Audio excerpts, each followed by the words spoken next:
मंजिल पर एक भारी और विशाल दरवाजा था जो हमेशा बंद रहता था, जिस पर एक बड़ा सा ताला जड़ा हुआ था। उस दरवाजे की कड़ी निगरानी होती थी।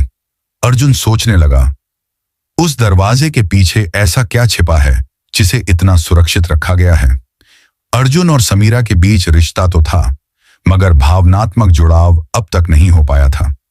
समीरा चाहती थी कि अर्जुन स्वेच्छा से उसके कमरे में आए, जबरदस्ती से नहीं।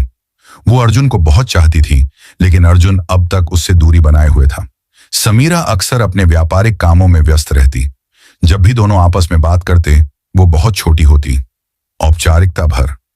समीरा अक्सर उसका हालचाल पूछती, लेकिन अर्जुन सिर्फ जरूरत पड़ने पर ही बात करता, वरना चुप्पी साधे रहता, चुप हो जाता।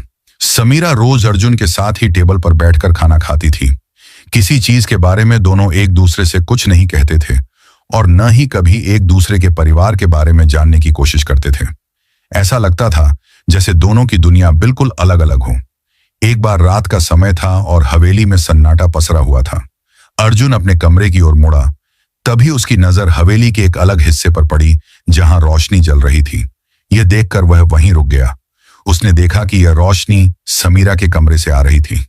यह कमरा हवेली के सबसे बीच वाले हिस्से में था। समीरा के अलावा किसी और को वहां जाने की अनुमति नहीं थी। समीरा तो अर्जुन को अपने कमरे में बुलाने के लिए बेसब्र थी, लेकिन अर्जुन ने कभी भी उस कमरे में जाने की कोशिश नहीं की। वह अपने आप को जबरदस्ती रोकता था।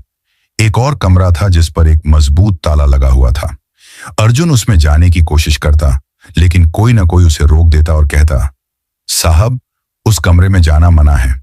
अर्जुन हैरानी से पूछता, ऐसा क्यों? लेकिन उसे कभी कोई जवाब नहीं मिलता। एक रात उसने धीरे धीरे उस कमरे की ओर कदम बढ़ाए। दरवाजे के पास पहुंचकर कान लगाकर सुना कि समीरा किसी से बात कर रही थी, और जिस अंदाज में वह बात कर रही थी उसे सुनकर अर्जुन का दिल तेजी से धड़कने लगा। उसे समझ नहीं आ रहा था कि ऐसा कौन सा राज है जो समीरा की जिंदगी से जुड़ा हुआ है, लेकिन अब उसे यकीन हो गया था कि बहुत कुछ ऐसा है जो उससे छुपाया गया है। उसके दिमाग में कई सवाल उठ रहे थे कि आखिर ऐसा क्या है जिसे समीरा ने सबसे छुपा रखा है, और क्यों वह किसी को इस कमरे में नहीं आने देती। वह खामोशी से दरवाजे के पास खड़ा रहा और अपनी धड़कनों को थामने की कोशिश करने लगा।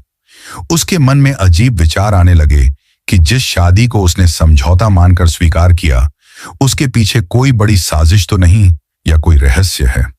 अर्जुन ने ठाना कि वह हवेली के हर राज से पर्दा उठाएगा।